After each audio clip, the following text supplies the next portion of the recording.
Okay, so this is a bike that I did some cams for recently. He wants to do a big bore kit, so 95 kit, forged pistons. I just installed an HSR 45 Mikuni flat slide, so it's a 45 millimeter flat slide. He went from a 38 Kian to a Mikuni 45. So rather than talk over the engine, I got my tack down there. I'm gonna set it up to be, it's at 0 right now. I'm gonna set it up to be roughly 1,000 RPMs. Then I'm gonna check the temperature. I want a minimum of I'm looking for 200 degrees, but I can live with it at 180. Then I'm gonna pull my choke out. If the bike bogs down, the pilot jet is too tall. If the bike doesn't bog down, I'm gonna play with the air metering, and because it's outside the Venturi, it's an air metering. So like I said, I'm not gonna talk over the bike.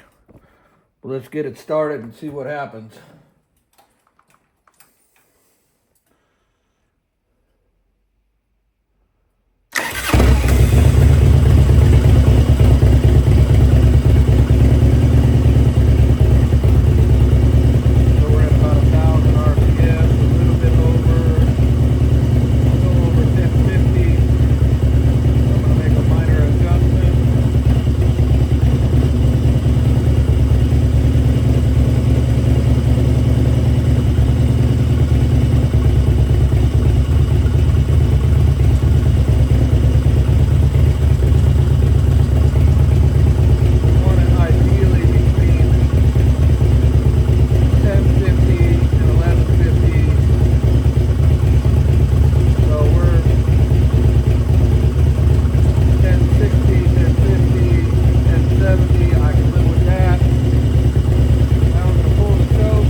I'll get back to you later.